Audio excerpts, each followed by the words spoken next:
Yo, what's up, everybody? It's your boy Mike Mack, one of the hosts of the Black Heroes Podcast, and I'm back with another solo joint. But actually, I ain't solo because I got two of some of the captains of the Worstgen Podcast with me, GB and Sensei LeGlove. Introduce yourselves, please, even though I already did. I'm so used to Sensei going first. Man, I'm waiting for this nigga to talk, he G. said your name first, nigga. That's what I'm He like. All right, did, well, G, but go I'll be ahead. waiting for your ass to talk whenever it be a pause. Uh, It's your boy GB. I'm here from the Worst Generation Podcast. Thank you for having me, Mike. Proud to be here. We got a lot of content upcoming for anybody that's already following the pod. You know, I'm in the process of buying my parts for my new PC. And once we have that, we're gonna be back to business as usual. So pull up, hit that follow button, listen to the pod. We got hella episodes for y'all to get in tune. And fuck with us. More content coming. oh man, what's cracking, man? It's your boy Sensei Glove, the bald head black anime nerd, Mister Bald Head Barbarian, King Glove, first of his name. Long may he fucking reign. Back at you niggas with some more content, man. Mister Gloves off in this bitch. Appreciate you, Mac, for having a nigga. You know. No It's gonna be a good problem. good ass conversation, man. One piece to go. Shout out Goda. Yeah. Facts. And most definitely, we are talking about Wano, the black side of Wano, as I'm putting it. Because some real niggas about to drop some knowledge on y'all about this shit. The black side of Wano. Nigga wanna? Why Wan nigga? nigga? Uh, That's what I'm saying. Why nigga? Wan nigga. For the white people, want to make sure they're comfortable with it too. we just not getting them in the Black Lives Matter. They still gotta build up some more. So Black Samurai Matter? Yeah, pretty much, they gotta earn a rank. Is that what you saying? Afro Samurai yeah, Matter? just a little bit. They just got their bounties. Let them work up to be a supernova. Did they get their bounty? Uh, they Okay, ease so boost. yeah, they pedestrians. There we East go. Blue, bro. You not even at least put them in the South or nothing. Man, they just starting off. Damn, bro. Okay, we East Blue niggas. But just to get us cracking, what it really is just having a conversation about Wano so far, like what we think about it overall, some of the biggest moments, some of the worst moments, what we think about some characters and like, so the events that took place and kind of want to get us some foreshadowing or do some guesses on what's going to happen and how this will affect the future plot of One Piece. That's the main thing. I don't think I miss anything. Nah, I got everything I was supposed to talk about. So let's kind of jump into it. Which one of y'all want to go first, giving y'all overall opinion on Wano so far? I will go first. Um, Let's get it. this man, starting out, Wano was okay. I think it had a really good start. Matter of fact, I think it had a really good start, but because the first act of Wano was so short and the second act was so long and didn't, well, I can't say didn't do as much, but wasn't as in your face. I felt like it was just okay. But as the acts continued, like as we got into Act Three, and Act Three has continued, I would like go back and like reread or like conceptualize what's been going on so far. This arc is actually fire. Like Mm. this Fuck. arc, the arc of Wano is actually very fucking fire. Like in the potential of it, while the potential of it has been so high already, is still high as hell. Like it's still high as hell, and I feel as though Oda has been delivering on most of it. I can't say he's delivered on everything yet, but he's delivered on most of it so far. Um, I think the stories in between that he's been telling have been executed well. I think the pacing has been kind of in and out, and I don't know if been a reason for that yet. But uh, I think the characters that he's introduced are somewhat likable, and I think his execution has just been good overall. Is it my GB. turn? Is it my turn? Hell yeah. Oda, you fucking came out the halftime locker room getting that shit in, bro. Going I ain't crazy. gonna lie. In the first half though, I wasn't really that hype on Wano. I felt like the shit was mid. Like Sensei, Act One was really short. And then Act 2, I was so fucking tired of Udon. I did not want to hear It shit was a lot about of Udon dragging. ever again. It was a lot of dragging. And the shit that would piss me off the most is that Oda being Oda would drop a hot chapter here and there, or we get a hot panel, and I think that things is gonna change, and then they wouldn't change at the time. So it was kind of like a toxic relationship in the first half of Wano. I wasn't really like that hype on it. And I think we were even having episodes where we was kind of saying like, man, Gia, post time skip just ain't been it. Like Oda has been missing the mark. Like this is not it. But he came out the halftime shooting. We went with the Odin flashback is still heat to me. I feel like it was a little bit like maybe 2 chapters beyond what we said perfection was, but still they all work. He tied back all the past elements. I mean, we were getting reveals that we have been waiting on forever. The pacing was right on, like we got through that, and then we hit right back to the action. Um, Characters have been there. The main character, the scabbards, and these are all characters that I think maybe not just myself, but other people looking at like they was just mid, like side characters. But if you caught up in the manga right now and you up to date on what the scabbards got going on, I don't know how you don't fuck with them. I don't know nobody in their right mind is saying like I'm not fucking with any of the scabbards right now. I love their energy. I love where Oda is taking these characters, how he's tied in the hot and coldness of like how they go from 0 to 60 of Japanese culture into the personalities of these scabbards. So I love those characters. I'm really interested in everything that's come from the Beast Pirates or what is it? The Animal Kingdom Pirates. It should be the Beast Pirates. I love It all the should be. energy we getting from them. And I'm gonna even let my man Sensei get on his platform. I even been more interested in Queen in these past couple chapters too, G. And look, I don't even really fuck with Queen like that. Like I ain't never think I say Queen trash for Sensei's sake. Oh But fuck you, nigga. but that nigga was just kind of in the middle to me. Like I'm just indifferent on him. The only person I did think was trash, and we're gonna get into this later, Momo was absolute hot trash to me. But he trying to redeem himself, y'all man. mean to the kid. Fuck No, that. I was not fucking with Momo, G. But he trying to redeem himself too. But I'm sure we get into that later. But as far as like pacing, Oda been nailing it. I didn't feel like he had it in the first half. Character development, everything is just on point in the second half of Wano, and I'm loving it. I see some people saying like, the arc is still mid overall. I don't agree. To jump into what I think, honestly, think Oda fell out his bag and jumped into the motherfucking plane. This nigga been flying, boy. This nigga been flying out. Yo, I was ready to kill you. Like I was legit ready to kill you. G, I was gonna go off. G, I took a sip of water. Was like, I'm gonna flame this nigga, man. I took a good sip. Like he got the wrong niggas on this bitch again. Oda lost the bag. This nigga ain't read the box score when he invited us over to the pod. Exactly. Got y'all asses. Just like Oda got me, boy. I ain't gonna lie to you. From the first act, because I want to say that I think Wano is going to be Oda's biggest attempt to completely surpass Marineford. Mm-hmm. And I mean, I'm one of them weird people because everybody says like Marineford is peak One Piece. I've actually enjoyed One Piece completely past Marineford, so I'm one of them weird dudes that it's like it from step 10 to step 11. You think there's been an arc past Marineford that was better than Marineford, or are you just saying you don't think it fell off? No, actually, I think because personally, I think Dressrosa and Whole Cake was better than Marineford. I know that sounds crazy. I couldn't even whistle hard enough. Wow. I think Marineford is the arc that it is because it ties off that saga.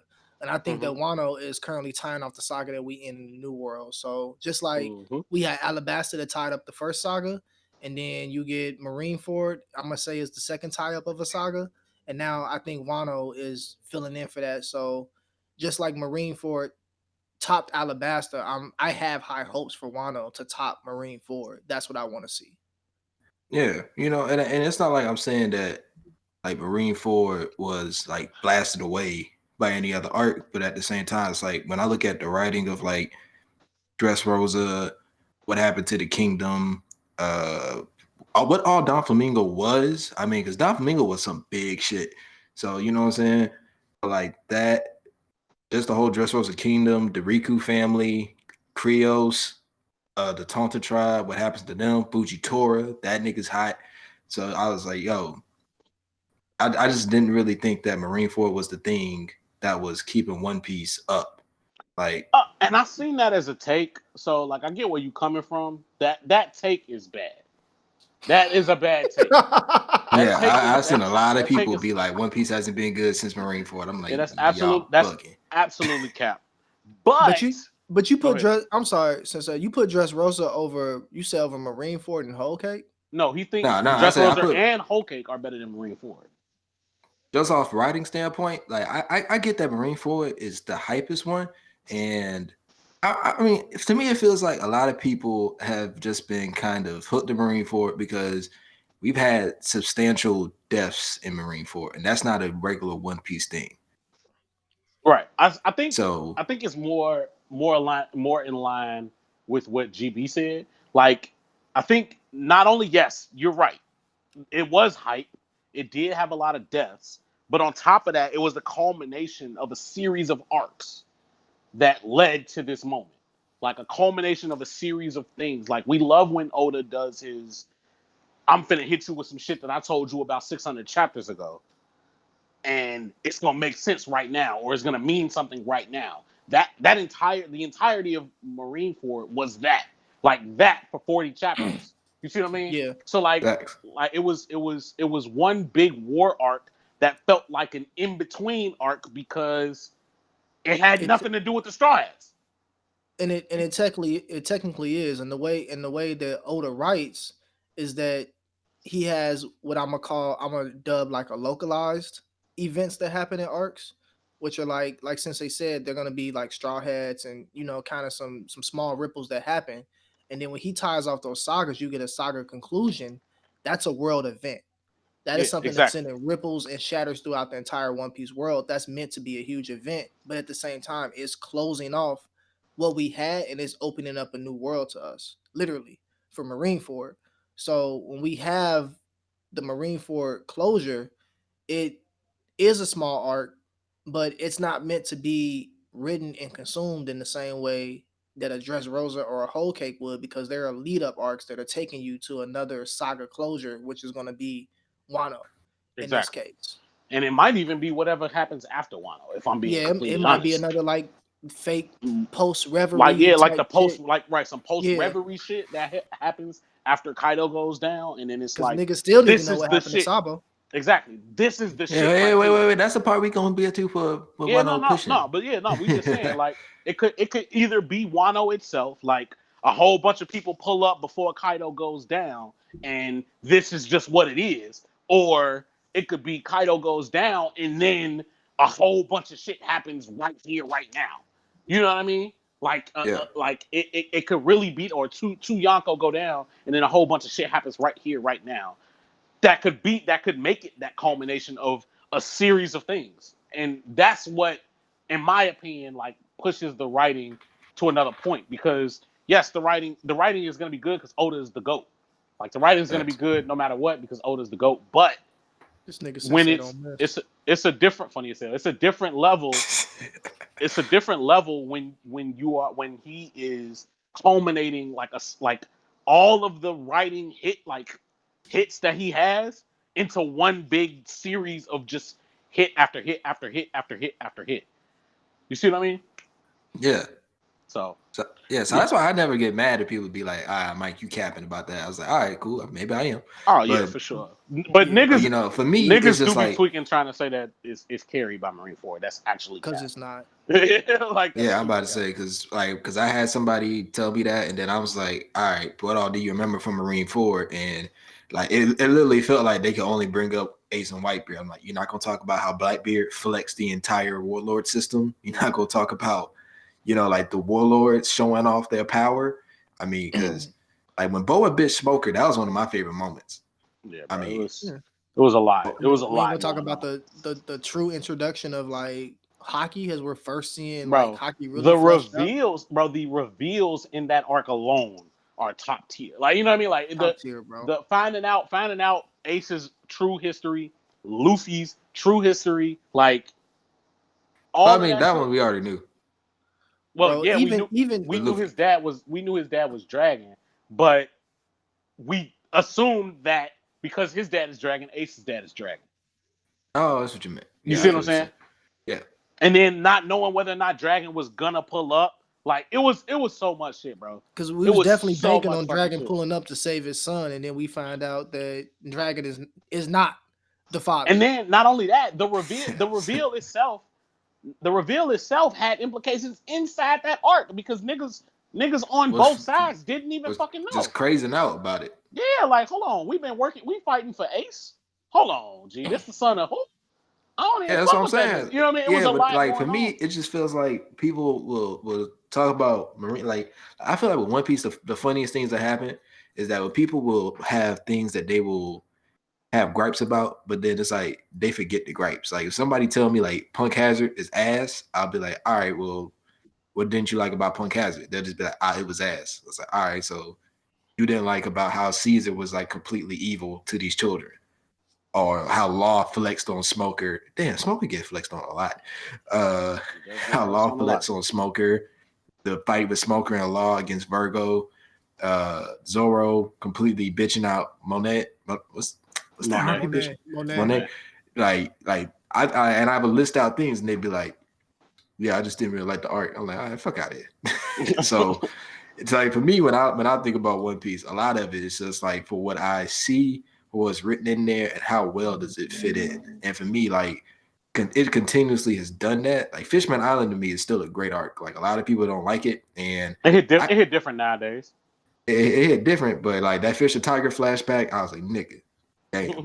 Then when you go back to Dressrosa and you said what? I'm so proud to hear that shit from you. We argued about Fishman Island when I was saying that shit hit. He was like, it hit different now. I'm saying it hit different. It hit different now. I still have my same gripes about it, but when I reread it recently, which was probably a month or two ago, it hit a lot different with everything going on in the world, right? Yeah. I still think the Fish and Tiger flashback is fire, but I feel like the pacing after that was poor, and that's just what it is. I think the art was beautiful, like the panels were all beautiful. The story that they were going for is great, like it's good. It was good back then. It's great now based on what's going on. Yeah, exactly. The Fish and Tiger backstory was the highlight of the arc for me, and then the pacing after. So when I say the pacing after that, I mean directly after the flashback, because they was getting the flashback while they was in the woods.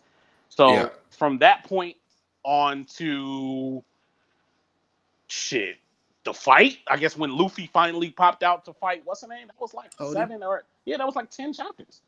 Yeah. Of just like we gotta get there, or them being in the area where the fight was gonna be, just talking shit. Like Hody Jones giving his speech that I didn't really care about because we knew niggas was going. You know what I'm saying? Like we knew how the shit was gonna go.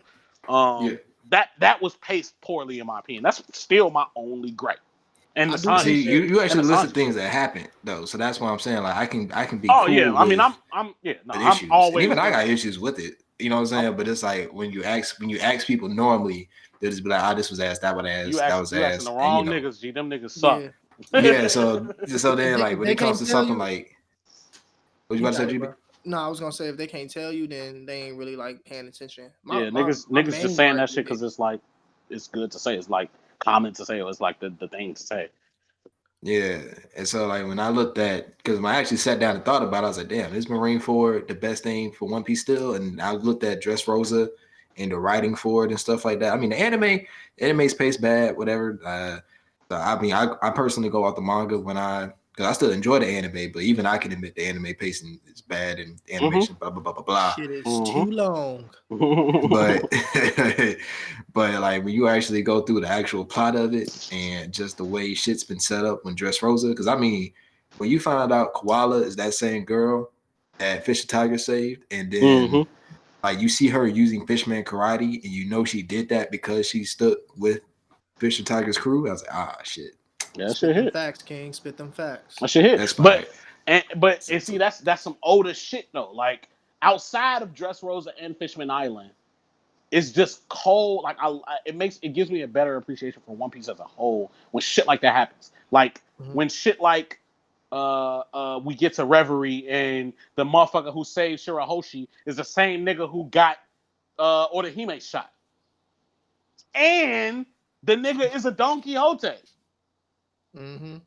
Like shit it like was, that, bro. Like it's just shit like that. It's just levels to his writing, bro. Like that I just love.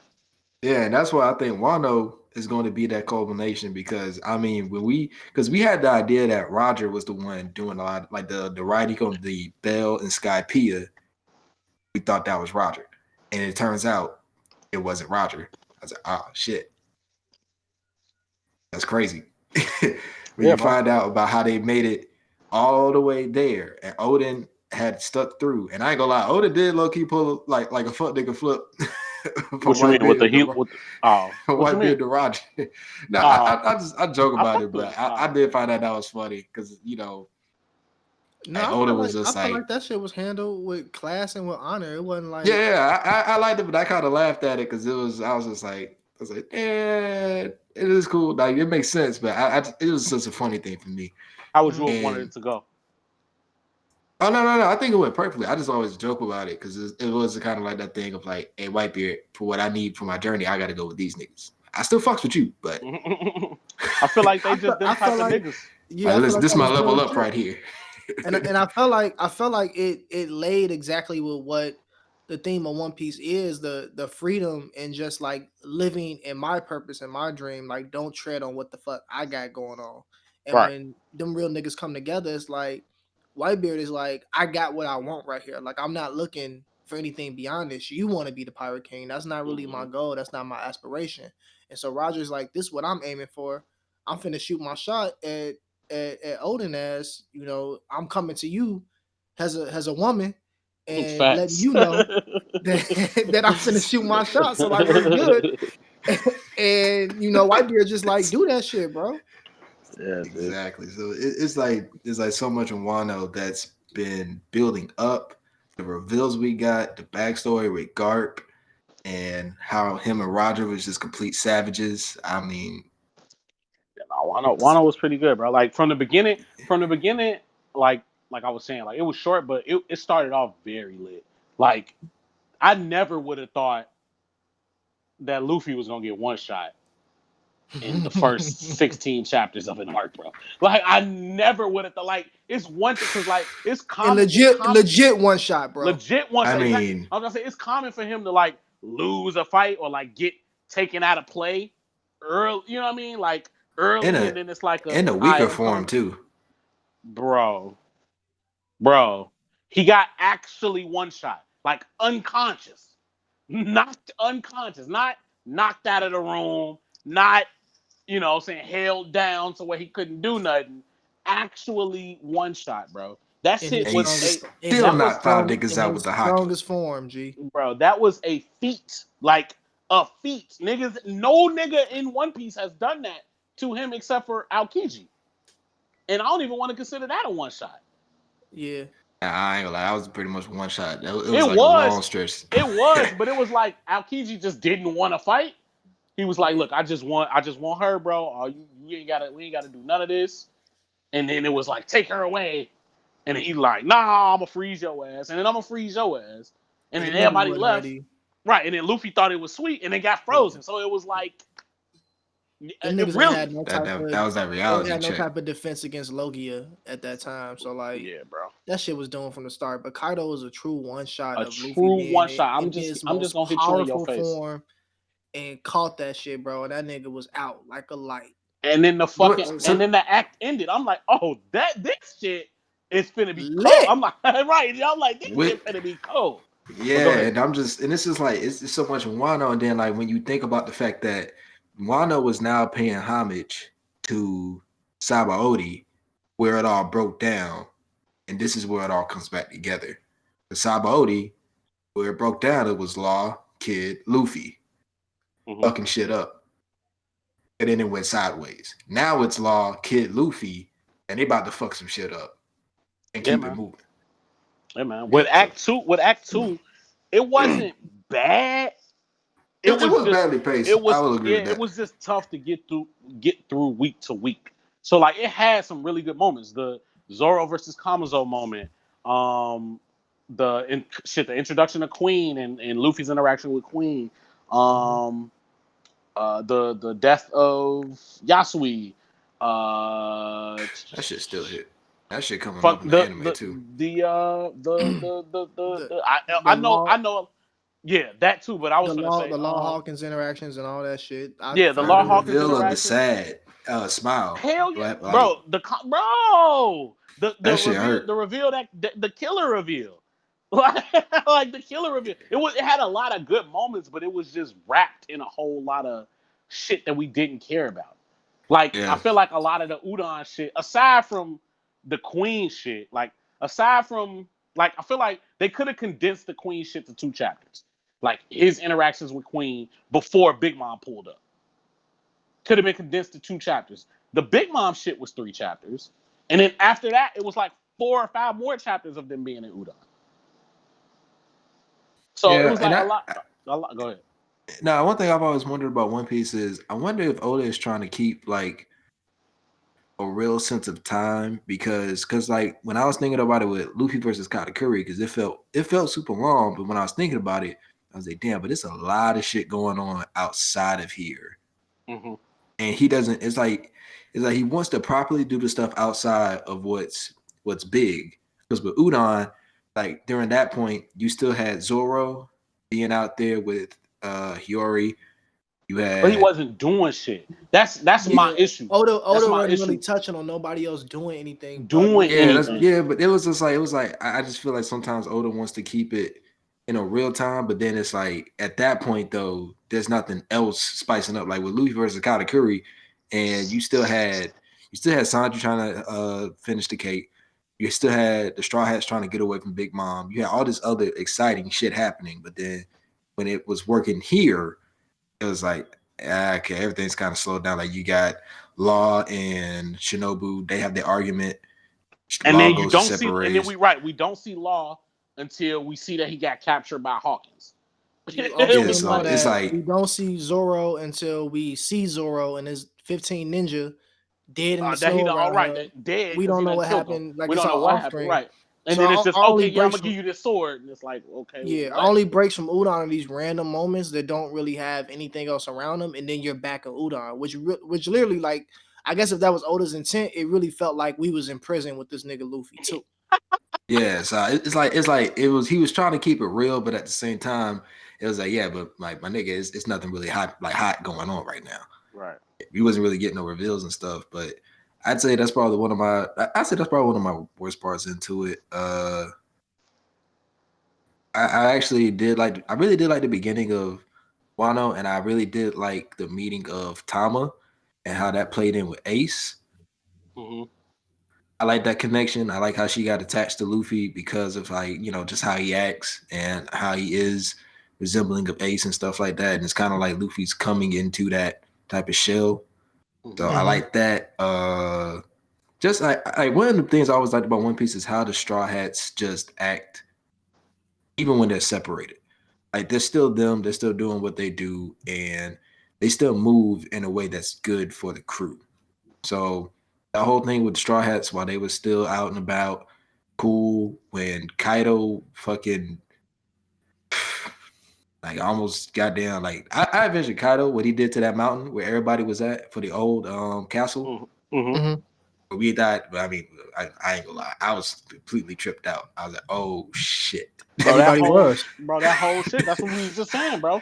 That whole shit. I was like, whoa, what the fuck, Oda? Why are you fucking with us now? Like because in the back of my mind, because the thing with hyper beams.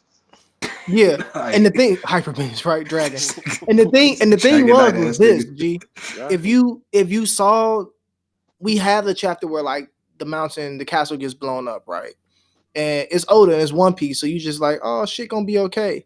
if there was any doubt in your mind, Oda convinces you because then he follows it up with the Luffy one shot.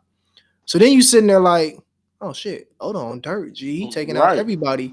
Now it's that much more real, and you really don't know what happened to the rest of the characters now because shit, Luffy out of commission. Like, this ain't no save the day, rah rah rah.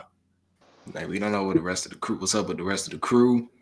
Yeah, Still don't know what Zoro is, all this stuff. And I ain't gonna lie to you, I actually like the Luffy Kaido thing in the anime. I will admit there was an episode too long.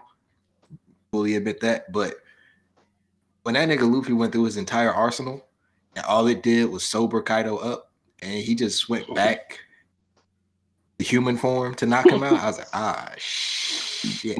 Yeah, bro. So it's like bad, just all these things that's been happening in Wano, I love so much, and it's been good content. It's not just hype moments. It's actually really big reveals that just really fuck with you. The writing of what's being brought back into the story, I love it. So definitely Wano overall, like it's working as well to be my favorite arc. So I'm fucking with it a lot. What would y'all say is the biggest moments of Wano? Which is kind of hard moments? To keep.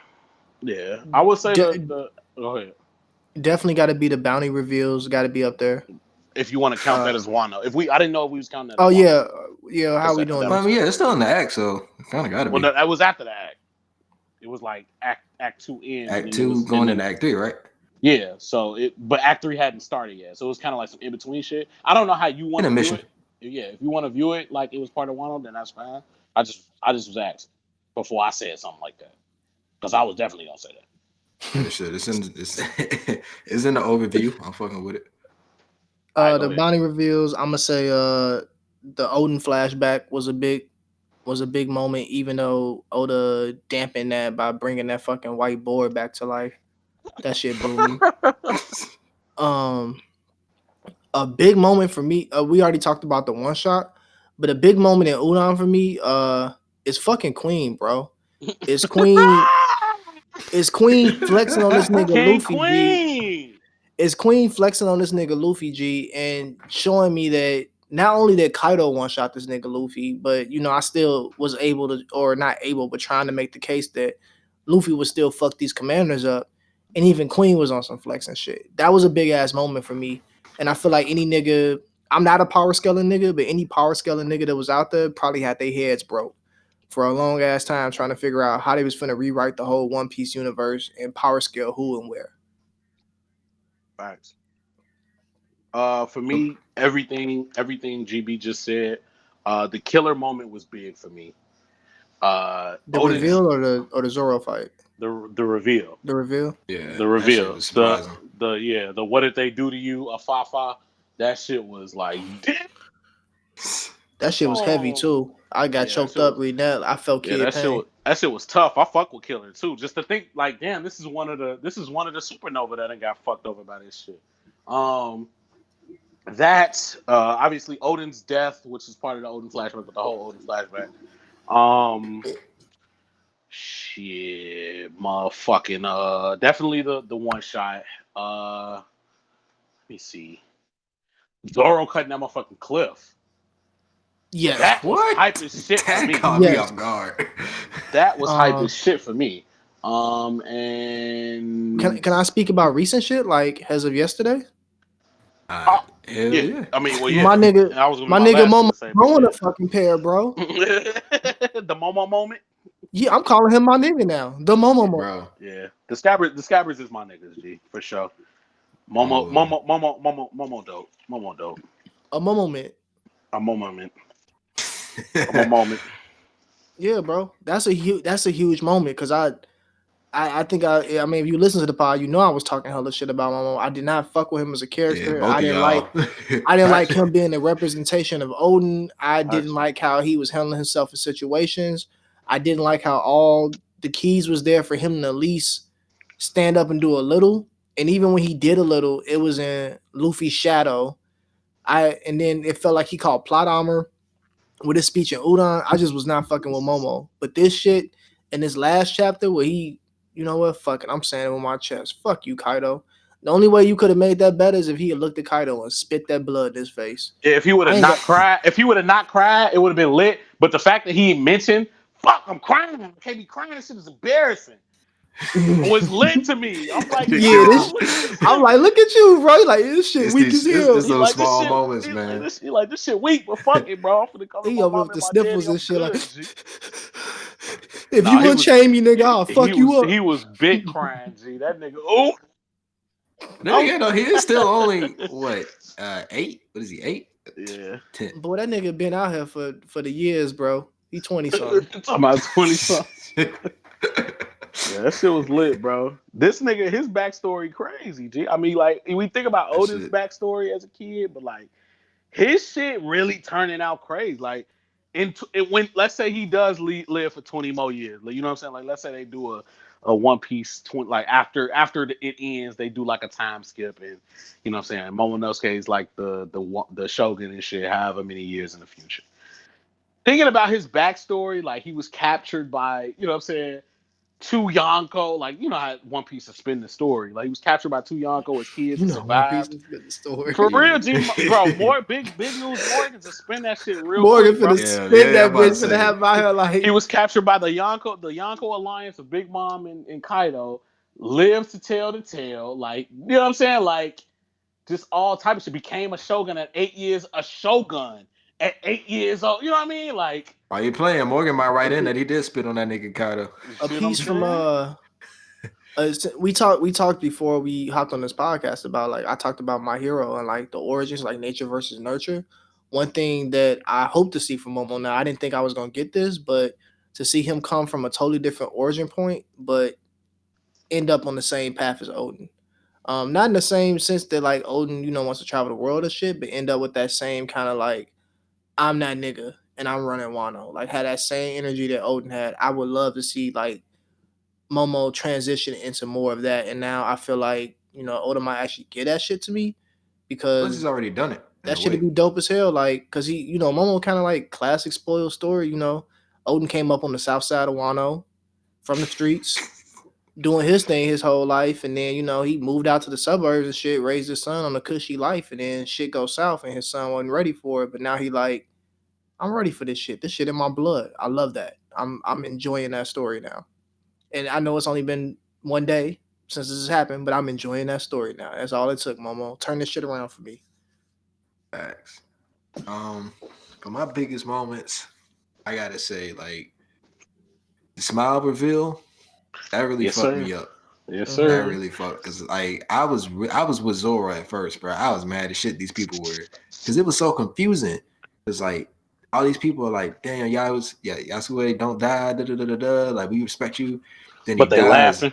Yeah, and I was like, what in the fuck? And then like Hiyori crying. Like, she's like, look, it's because of like what happened with the smile. And oh, fuck you, Caesar. I was just like, yeah, bro, it was tough. Fuck this nigga. So that one, definitely the Yamato reveal. Yeah, I was just about to say the Yamato reveal was lit too. I was not prepared for that shit because like the whole build up, I legit thought it was going to be a man, and I mean, she practically one-shotted ulti. Practically, and now ulti got an issue. Like, I'm trying to really think about what the fuck finna happen once everybody legit link. Like, because can I call the ulti and Luffy headbutt a moment too? Can you call it? What you mean? You think that's gonna happen? No, can I say that's a moment? Oh yeah, for sure. I mean, if you want to, I'll fuck with it for sure. Okay, get in your bag, Sensei. I like that shit. I'm trying to think about like how this shit is really gonna play out when everybody link in the same area, because I feel like they have to. Like, I don't, you know what I mean? Like, I don't think these are gonna be isolated fights. By isolated, I mean in different areas of Onigashima. Just because everybody's headed to the same place. Exactly, all the Flying Six are looking for Yamato, so they all come in there. I don't know where Law Kid and Zoro are, but I imagine that they're not far behind. They making their way. They panels was them finishing off their fights. Yeah, and the thing is with the Toby Roppo not fucking with the commanders, and some of them not fucking with Yamato. like I just like it's just so much conflict. Like you know what I mean? Like I don't know where this could be. Like I don't know if them niggas is gonna use this as like this is our chance to rebel too, because clearly like the theme of loyalty and like you know what I'm saying sticking with your niggas after your niggas get off is like you know prevalent here in Wano. So like I can imagine, and it's been expressed that Kaido's crew isn't like they not loyal to Kaido. They just want to be powerful. You know what I mean? Like they just want positions of power. Which is the same energy from the Rocks Pirates. Kaido kind of Exactly. instilled that in his people. Exactly. But Orochi, my fault to cut you off. You good. Orochi people, they rolling with Kaido, right? Or did Yes, bro. They Yeah, flip. they decided. They They flip, ain't bro. really got And no it's so choice though. it's so crazy if you think about that parallel, bro. Because when we got into like the whole Odin flashback, bro, the reason why the shit ended the way it ended was because the niggas wouldn't flip. Literally only ended that way because they would not flip. But Kaido and Orochi. that speaks to the testament of leadership, bro. I know, but it's Yeah, so the character. It's so crazy because it's like Orochi wanted to be Odin so fucking bad that when he was put in the same position as Odin, it was the complete opposite fucking reaction, bro. That shit was so insane. I'm like, did these niggas really just flip on him like that? Because Really? I mean, they didn't really Orochi. I mean, it's the old parable. Like you know, do you want to earn your power? Or you want to buy your power? That nigga. Not to say you know he brought it, but he brought his way in. Like he didn't really earn his position. So these dudes was only here because it benefited them, not because they had loyalty or they wanted to be there. It wasn't like Orochi was really in the heat of fire and he wasn't that dude. So like once he gone, they don't have no ties to him outside of you had a title. But gee, what did they have time? So that makes me question like, where were these niggas when Odin was there? You know what I'm saying? Like, who was these niggas loyal to when Odin was there? Not like when I say Odin was there, I mean before he left to go adventure the world. They was loyal to Odin's pops. Father. Yeah, I'm about to say that was his father. Suzuki, Was like they? it was I don't really, remember. yeah. I don't remember Fuku, whatever the fuck that his nigga name is. I don't remember him being around. Remember, well, he wasn't. Well, so in the flashback, like the parts that we Actually, get, yeah, I the think I parts know that what you. we I know what get, you're he finna say, had the bro. squad and shit, I and know what you're finna. he was Go trying ahead. to get Odin to take over, like step into this role, but Odin just wasn't there, like And then mentally. when Orochi did, they became Orochi's niggas. Yeah, Yeah. Okay. I just love that shit though. I love that parallel only between because Orochi it and was Odin. final. Only because Odin was gone. It was like Kaido here, Orochi here is nothing else to do. If we don't do, really, they just followed. They kept up what Odin was doing because Odin, his last moment is in rebellion to Kaido, but not everyone knew about that. That's on some hush hush DL shit. And then for the most part, it's like, you know, we just following what Odin left us with. And now Orochi is just stepping in and kind of picking up with this path. So like it's a no muss, no fuss. But if I feel like if Odin had been in rebellion the entire time, like it wasn't that whole making an ass of himself every day art that we had to sit through, them niggas wouldn't have flipped that easy once he got rid of Odin. I ain't gonna lie, that was actually Wait. another one of my What you biggest mean? moments. No. What you mean? Hold on, What G. you What mean you what I mean? mean? No. Well, maybe you don't know what I mean by when they flipped. Yeah, what moment are you talking about? After So Odin's death, right? they didn't flip after Odin's death. They just flipped when because remember Orochi took over while he was gone because he killed his dad. That's when they flipped because Shinobi was like Shinobu was like She is yeah a shinobi.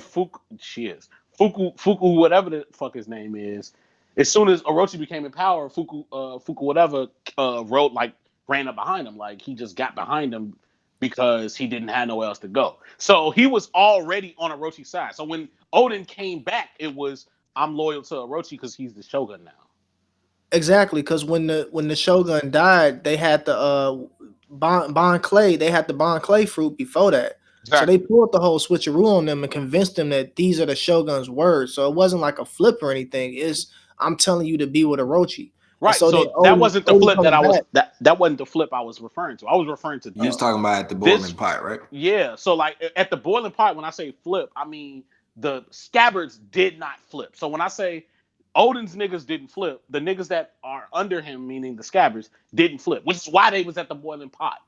Like Oh, I thought you meant. I wasn't thinking about the Scabbers in this instance. I'm thinking of the boiling pot, and I'm thinking about everyone, like the royal guards. No, all them the niggas people. wasn't never on his. They wasn't on his side because he had not been there. In that moment when niggas was trying to come to the truth, niggas was finna fucking roll with Odin, and that's why I'm saying when Odin first came back, if Odin had got on that rebellion shit from the start, I think Odin could have took all them people from Orochi. Definitely, yeah. And Kaido knew that, which is why he got on that with him. But then he also, that's what I was saying, like they also offered him the chance to be on their side. True. And he was like, and they was like, no, like we're not gonna fucking do that. Which is why it's so fucking crazy. Because Orochi pushed so hard to be like this nigga. Or not, I mean, he says, you know, well, I just want chaos, but obviously that's cap because nigga, you still live here. But he pushed so hard to be like Odin. The fact that nigga really got into a bathtub after the fact. Like just trying to be that nigga. Like get your big head ass, big tooth ass out of here. And it really flipped on the nigga, G. It really flipped on the nigga in this moment. It's almost like we should have saw this nigga getting his head cut off coming. Because Kaido legit was offering his family for less. Like for nothing. You know what I mean? Like, oh yeah, I killed that old bitch. Like, damn, that old bitch was my grandma. You know what I mean? Like, what you mean? Oh yeah, I killed that old nigga. Like, hold on, G. Wait. I thought the old lady that Kaido killed was Yasuo's wife. No, bro. No, I'm not. I'm saying. Remember, he's just talking shit. No, I'm. Okay. For real. He killed the old lady who had the Bond clay fruit. That was a Korizumi. Mm-hmm. Oh, that was right. Yeah, Kaido was like, I killed the old hag. Sorry, meaning her because she interfered with the fight and shit. But like he said that so casually, like, oh yeah, she gone. You know what I mean? Got you. And I can only imagine that he killed the nigga with the barrier fruit. That nigga Kaido hit him with the UBI. Basically. And so we really should have saw the shit coming. Like, nigga, what? I will kill you right now. You know what I mean? Like, you mean absolutely nothing. And I love that Kaido straight up told them niggas, hey, I know you samurai niggas with that loyalty shit. Let me know if you still want to be let me know if you still want to be under Orochi, because I will. But then again, though, like a good thing. Sorry to interrupt you, Sensei, but like then again, though, Orochi never had that much respect from his people, because we kept seeing that too. Facts. Like at Yasuo's execution, they was talking shit about Orochi. I mean, just how many people was still ready to go against him. He had respect from the two main niggas. Those are the only two niggas. Crowd. No, not the crowd hated his ass. Yeah, that's what I'm saying. So like, Orochi never really had any actual type of respect. I mean, obviously some of the samurai that was under his under his reign didn't fuck with him. So you know, it's like that whole thing. I like how they kept that energy. So, yeah, bro. Yeah, they was, like, legit was like, fire. Oh yeah, nah, we with you, bro. We don't want this smoke. we don't want that smoke at all. His ass, good choice. So, all right, now you little nigga. That shit was lit, bro. I was so lit. I was like, this nigga, bro. I fuck with Kaido, G. That was a good written ass character. I love how consistent this nigga Kaido has been. He has not a lot of been in his asshole pirate bag, and bag, bro. I love it, G. On his, yeah, I respect you, but I'm still gonna do this dirty shit because, nigga, I'm a pirate. But I don't know if this is a hot take or not, or if it's an unpopular opinion. I really don't give a fuck. But outside of Blackbeard, I would say Kaido is right now is the pirate that I'm looking at. That is the pirate of pirates to me. Yes, bro. Just on that savage. The nigga get drunk. He don't give a fuck. Like, bro, the nigga drank. He don't give a fuck. Like, he does what he does. Like, he has his own code, which is the point of being a pirate. Like, bro, he has his own fucking code. Like, the fact he doesn't even want to kill Momo. Like, this nigga moved into another nigga crib and called his baby moms over with some Hennessy and shit. Was like, pull up. I got me and the beast, bro.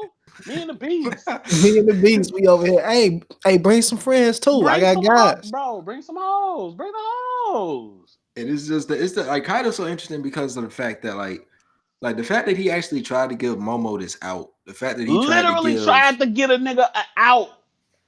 And like he was like, bruh, just like, hey, I don't make up this whole bullshit thing to where hey, y'all think Kaido would have let that nigga live though if he'd have been like, I think he damn near would have. I think he damn near would have. Kaido was just that because weird at that point he knows like, all right, this nigga I broke this nigga. He don't even want to say his name. He knows that's what I'm saying. He would have threw his ass down to them, and they would have just beat his part ass. Of me was like, if Momo don't say his name, his last moment of embarrassment is when Kaido killed him. Like, not only did I get this nigga to shame his name, but now I'm finna wipe out the rest of the Kazook. That's some shit too. No, think about just the fact that the Flying Six, all of the Flying Six are former captains, right? Mm-hmm. They all had their own crews. Almost a lot of people in Kaido's crew had their own shit, but he beat them, he disrespected them, he broke them, and then he was like, all right, you actually had some shine. All right, join, like, fuck with me. All right, you ain't gonna be shit by yourself, but if you fuck with me, you gonna be something. You know what I'm saying? Mm-hmm. I like his crew dynamic too. Yeah, go ahead. Yeah. Okay, so we've been talking about like a theme of Wano is the loyalty of things, right? Mm-hmm. All of Kaido's niggas right now are as captains that he beat into submission, basically. Basically, yeah. That's why I was saying I know what you're gonna ask. But go ahead. What is their loyalty to Kaido, G? Like, when is that's my point? That's my point. That's why I really don't know bro. Bro. I don't know how this shit finna go because the niggas under your command, your 3 commanders, don't fuck with none of this shit going on. Like they only want the power. So like when they feel as though there's a vacuum, bro. If all of the Flying Six pull up and Kaido getting beat the fuck up by Luffy, you think they finna help Kaido? No, G, I'm not seeing it. I see some of them are. No, bro. Remember when Luffy fought? They start off, but I think they're constantly like weighing their options. I don't see the loyalty for them. Yeah, they legit Hawkins, bro. All of them niggas is Hawkins. Like Queen, King, and Jack finna be in that bitch throwing hands. Yeah, them niggas finna throw fucking hands because they day ones. But like them, the OTs and the page ones, them niggas is going with the flow. I know that they got their own shit going on. Like OT just want Yamato smoke.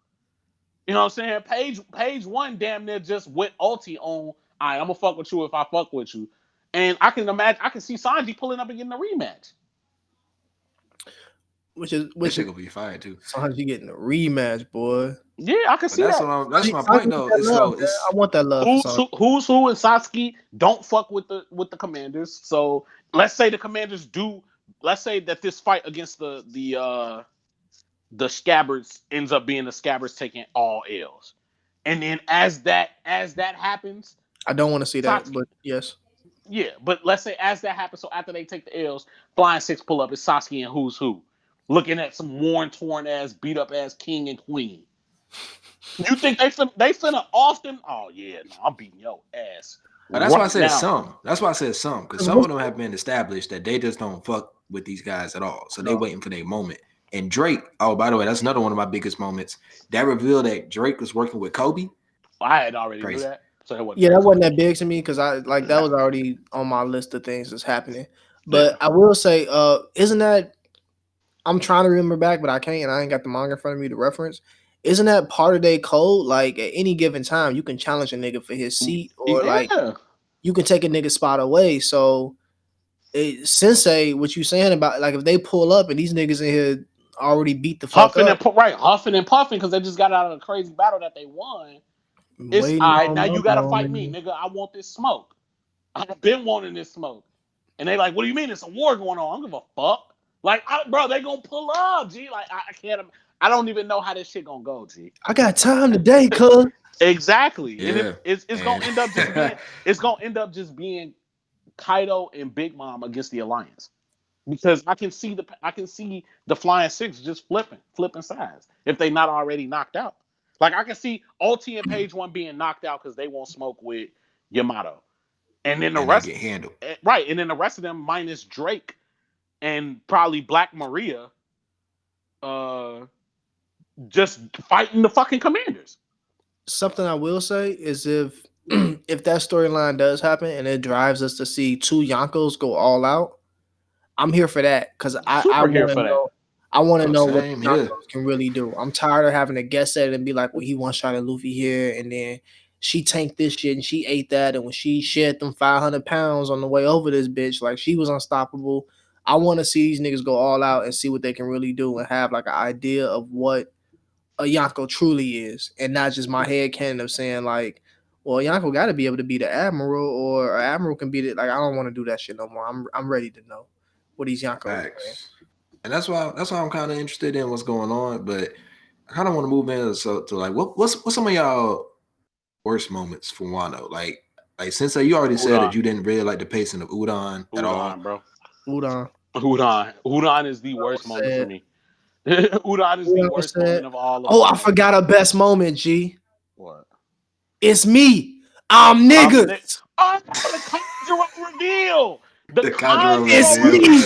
I'm niggas. This nigga was Kiriata with the pen, bro. It's me. I'm niggas, bro. That shit was fucking fire. I love that shit. I did not. It took me so long to believe it, bro. I ain't gonna lie. It took like 3-4 pages for me to fully understand what was going on. I was so caught off guard by that, and then like, bro.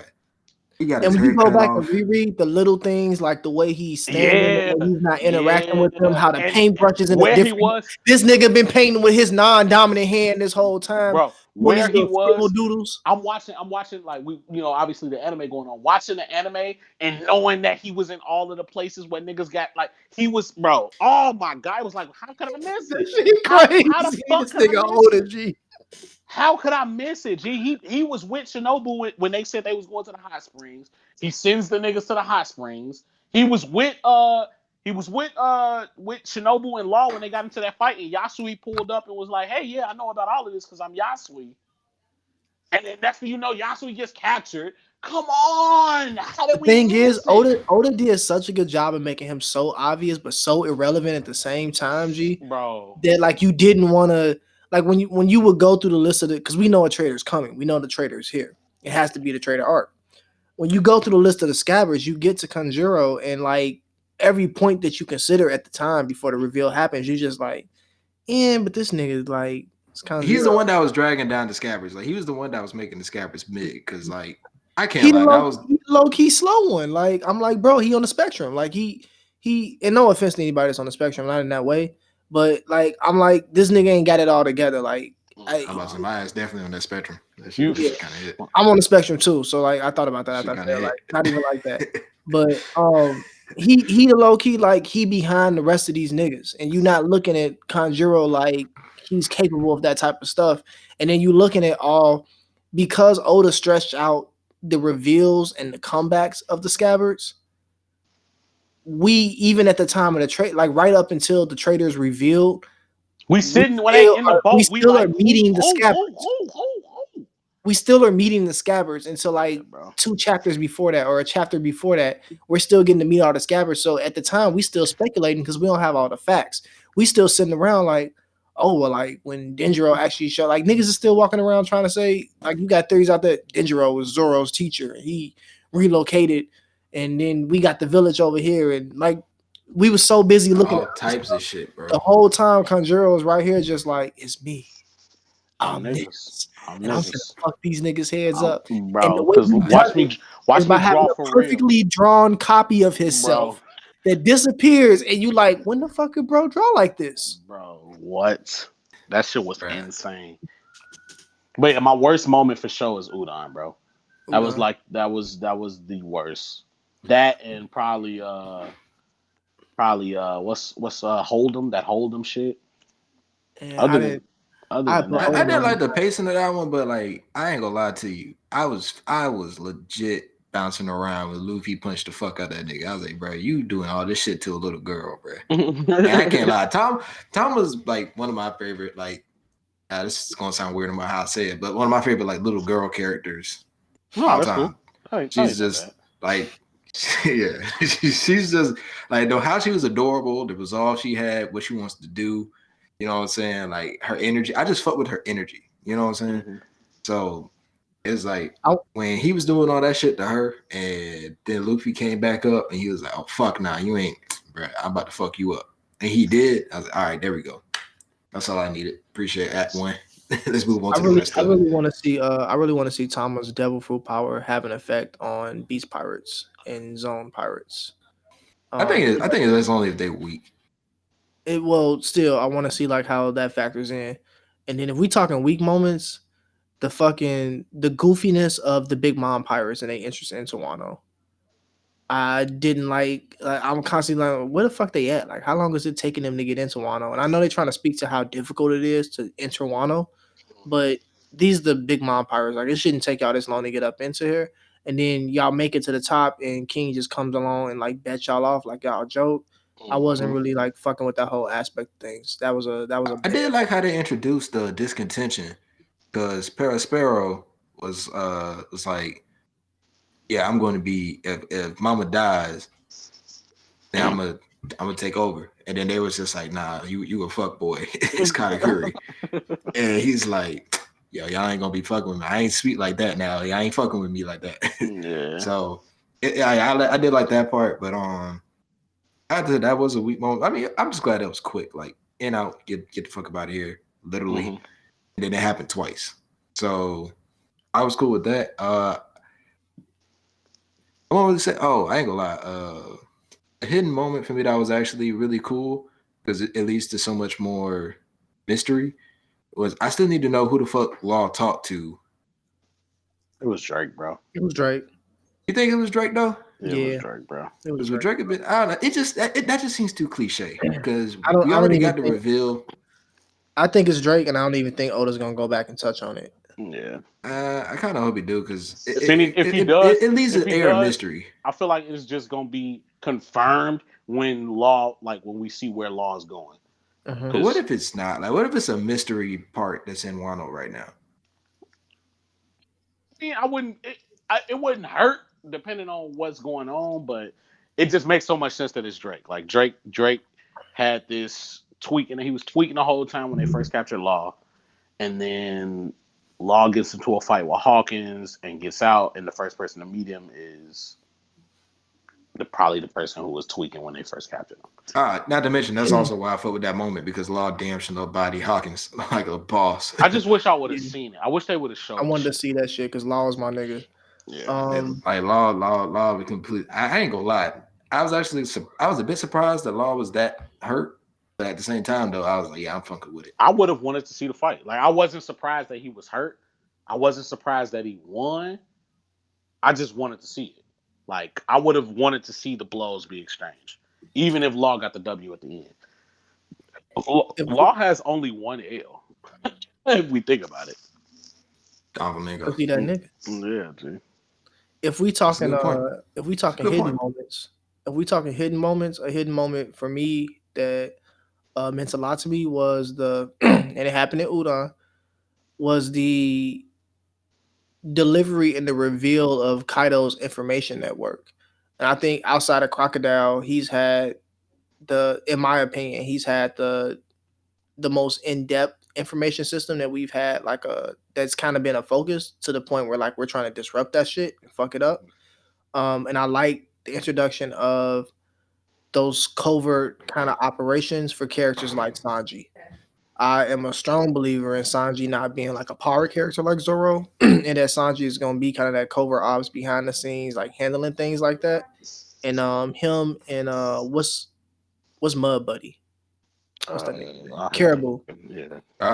Him and characters like him, characters like Caribou, characters like that can do more in the way of like covert operations.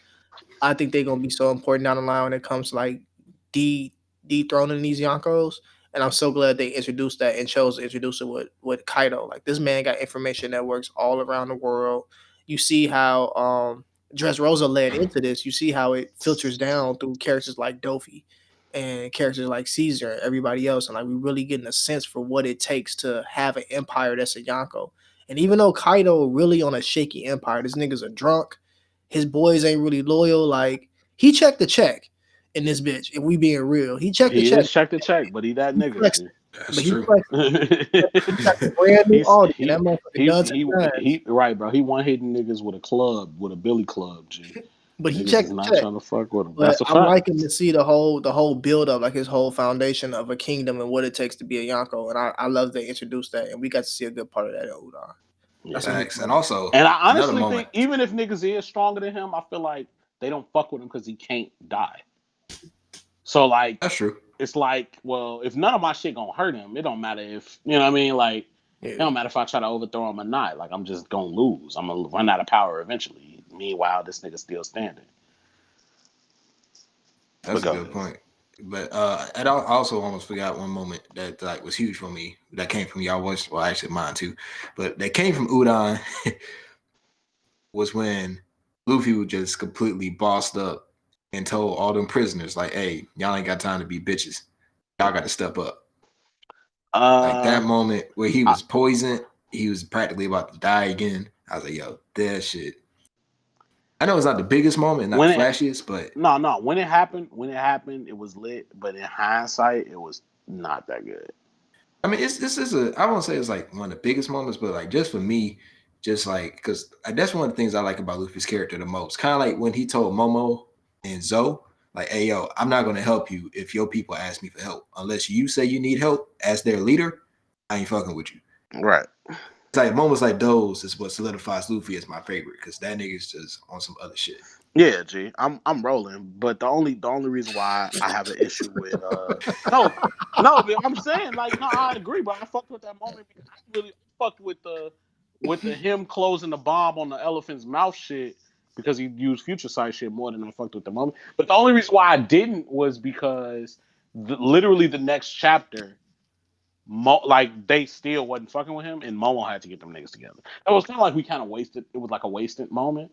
It was like, yeah, we got to see Luffy in his bag, but it didn't matter because Momo just exists. You know what I mean? Like that kind of that shit was stupid. Yeah, it took away from the moment for me. But I agree that in that moment it was like, this nigga Luffy, yeah. That was a huge moment for Luffy. We have been waiting on that bitch, especially since Zoro gave him the get your shit together speech. And so yeah, exactly. So then for the literal next chapter for that shit to not matter, it was kind of like, get the fuck out of here, bro.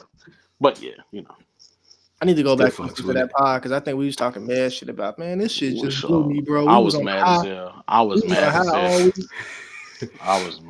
That shit is funny. But to move on, man, let's talk about our views on the scabbards because I mean we said a lot about them, but like to dig into the scabbards, you know what I'm saying? Like what's some of your favorite scabbards, like aside from Conjuro with the fuckboy tendencies? Who's your least favorite scabbard, and who do y'all think is really going to like shine out in this whole battle? My favorite by far is Denjiro. Big neck Denjiro. That nigga real. That nigga is real, like really real. I love that nigga. Right after him would be Kinemon, just because Kinemon's hilarious and his dedication is like crazy. My least favorite, shit, probably Kawamatsu. No, Raizo. Raizo is my least favorite. That's understandable. What about you, GB? My favorite is Kinemon. Yeah, Kinemon is my favorite. I just love the way that he been manning up in Wano. I love the emotions that he's shown, and I just like the position he been playing the whole time. He really won me over because Kinemon was kind of a joke character to me at first. I did not take this nigga seriously. I don't think any of us did. Yeah, I didn't take him seriously before Wano, but it's like a bad actor suddenly learned how to act, and now he's just having a string of good movies and TV series, and I'm just like, damn, this nigga didn't hit his stride. Like he got it. That's how I feel about Kinemon right now. So he's my favorite. I would say my worst is probably Raizo as well. I think Raizo is my least favorite scabbard, and not that I really got anything against him. I just don't care for the man. I just like I'm indifferent. I don't have no feelings about him. I think I have something about all the other scabbards to say, but Raizo, I'm just kind of like, yeah, he a cool like little joke play characters on some nee. Yeah, basically. I thought right when Raizo got introduced, I'm like, this is Oda's way of saying fuck you, Kishimoto. That's how I felt too, G. Especially when they had him hit that shadow clone, when they was acting like exactly. It's like, basically yeah, like nigga, my shit still going, G. Your shit gone. yeah, that shit's basically like guess who's still around? Man, their relationship is too weird, bro. It's like they love hate each other.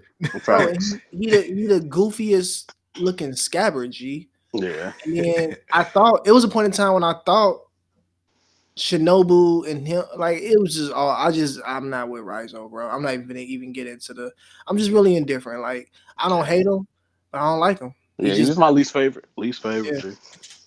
How about you? Oh yeah, go ahead.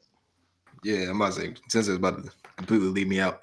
No, I wasn't that, but I was finna just get into a whole other scabbard bag. But continue, King. It's this nigga Paul. You finna transition on his I ass. was, bro. We heard everybody. I had a couple About to drinks, do it nigga. too. I recorded a review today. I'm in One Piece mode, nigga. You caught me at the best time to be doing this episode. Yeah, man. After y'all finish this episode, go to Sensei Look Love YouTube channel and check out this latest review. That shit fire. Plug. Facts, appreciate you, G. Plug. But yeah, I gotta say my favorite scabbard most definitely is Kinemon. Like, I like Kinemon the most because of his turnaround, where he was just like, you know, petty bandit, petty thief, and Odin brought him in, and you know what I'm saying?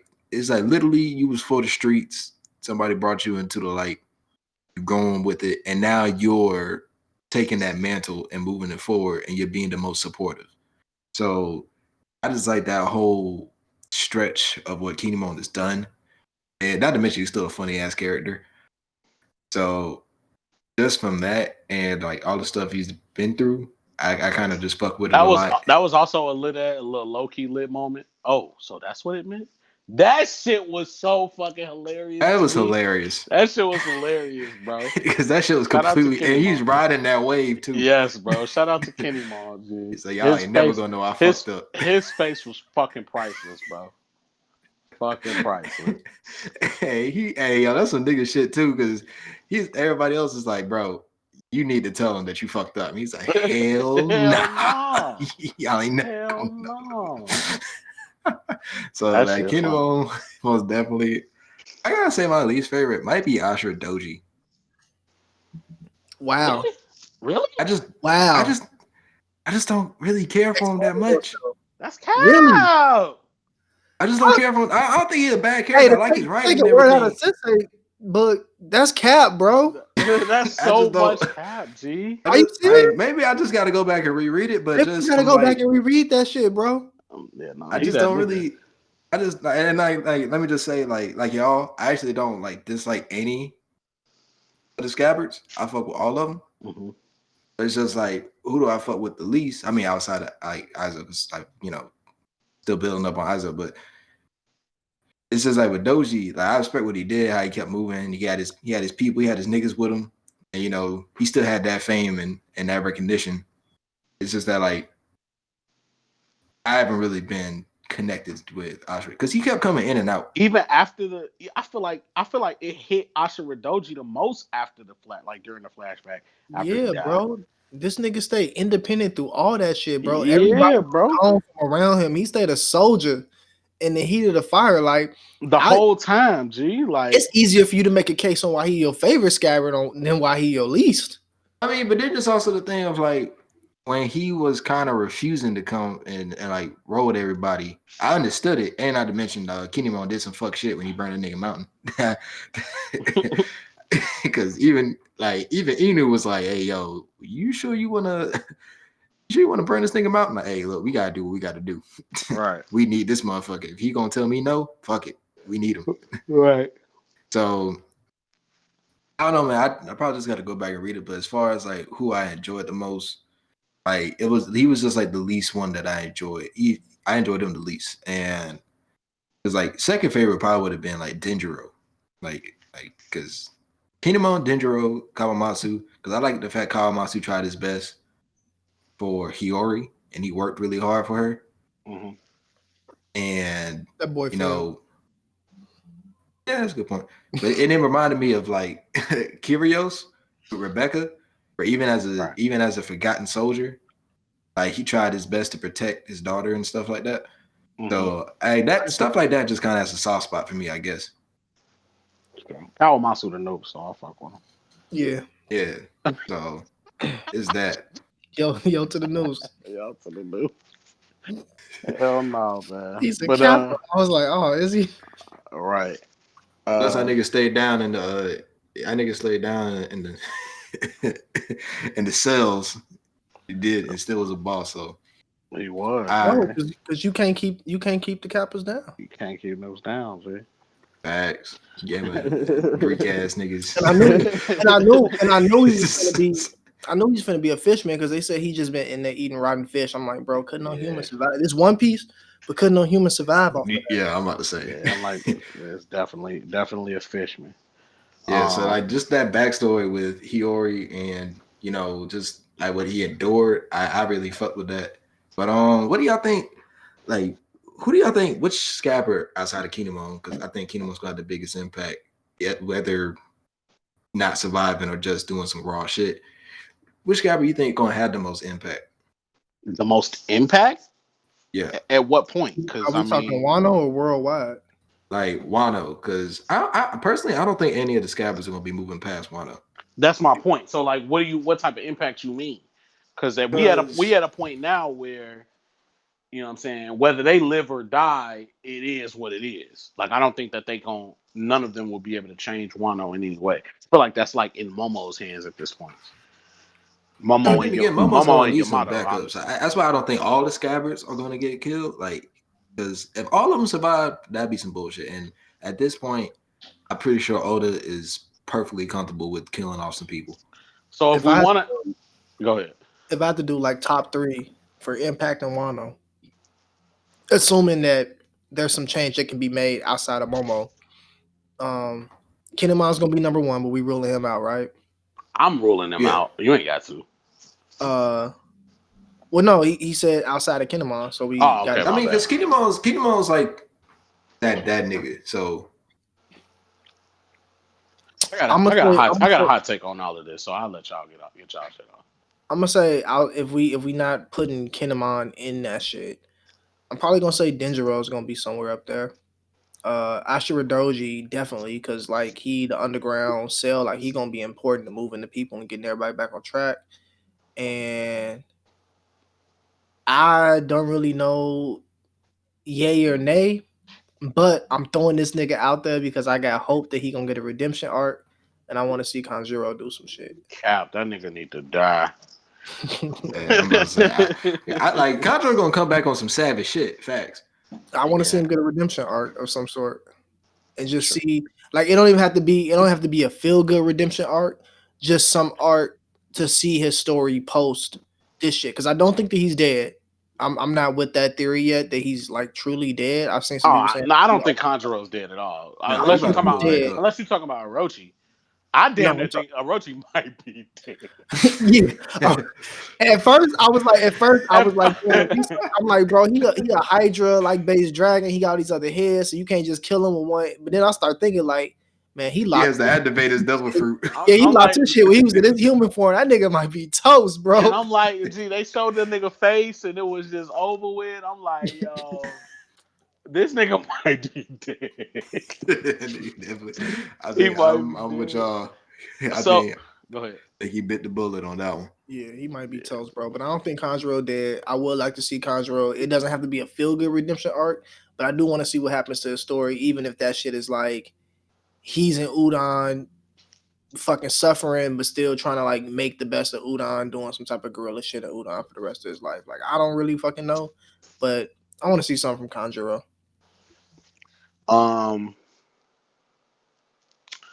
Honestly, as far as impact, I view the Scabbards as impact that they've already had, more so than I do what they can do after the fact.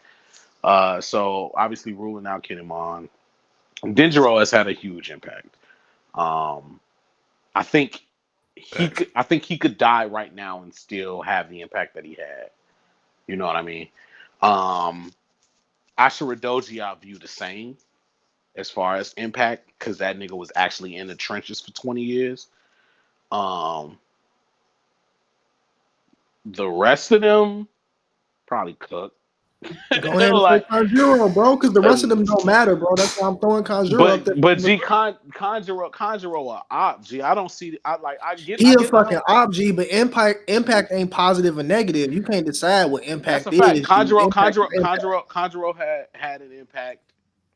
Conjuro had an impact on the way the entire story played out, so I can't rule him out as far as impact. I don't think that he would play any role going forward, though. Play any impactful role going forward, though. What I will say is, I think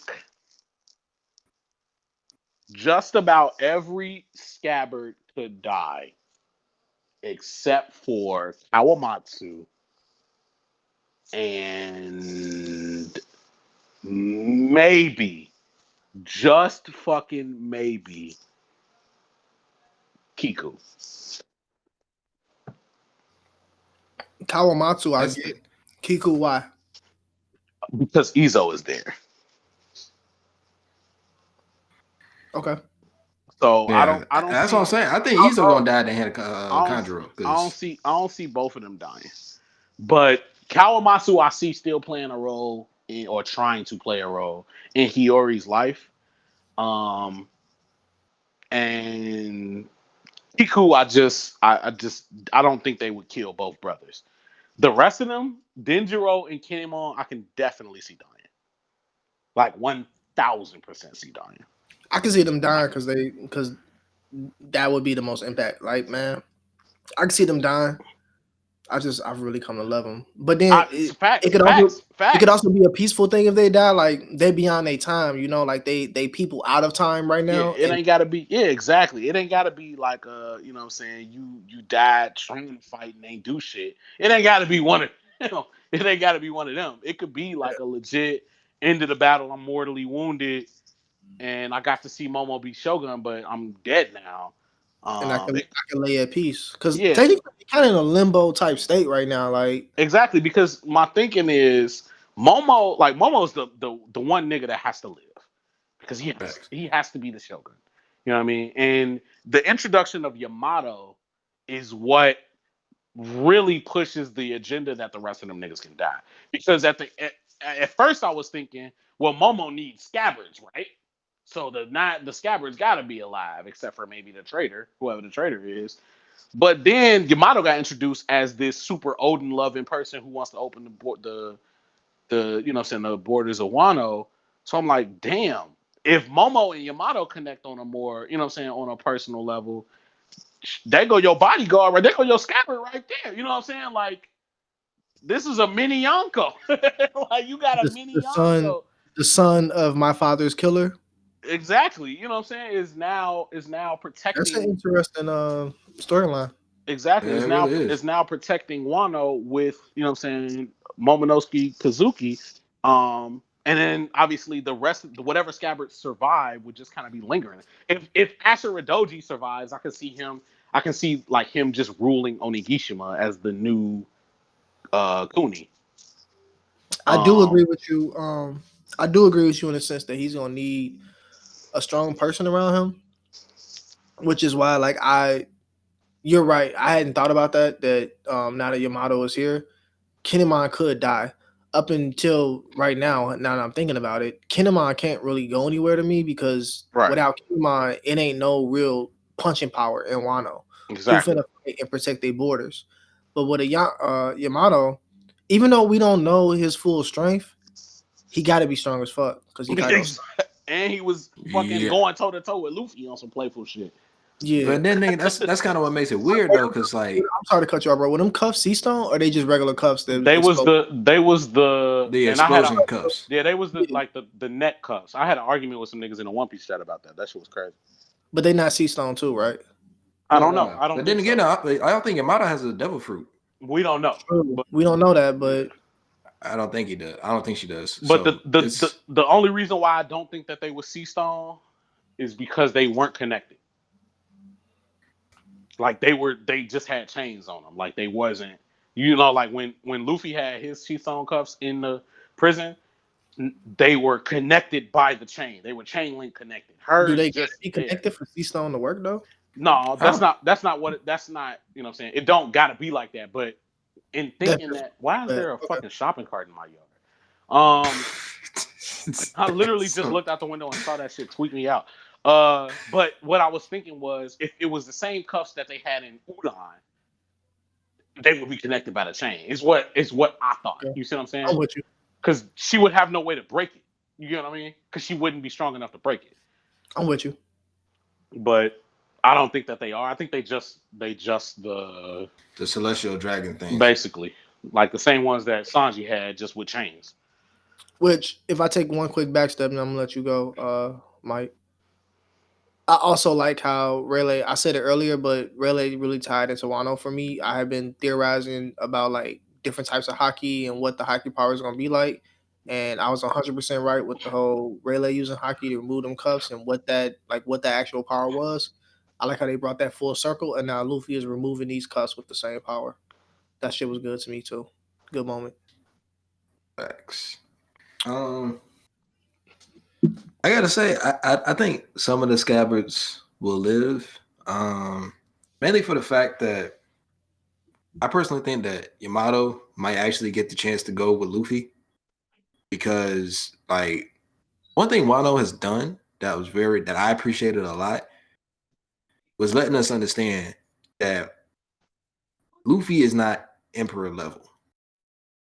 Because we already kind of knew that with Whole Cake, because when it was Luffy and Big Mom pretty much was swatting him away, pretty much like what Queen did.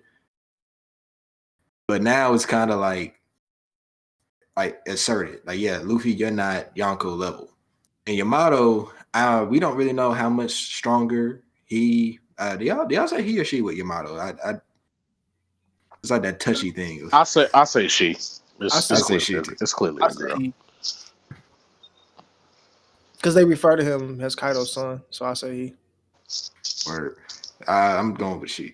So like she. You better be careful, bro. That's what I'm saying. It's that touchy shit. This nigga Oda woke, but his woke niggas is kind of dangerous right now. Clearly a woman. Not gonna be sweet. Nigga Oda woke, but that wokeness is dangerous, boy. It's gender to Yamato, bro. We gotta shut this nigga down. This nigga trash. Yeah, so I'm going with she. So she's very powerful. I don't know. That nigga double down.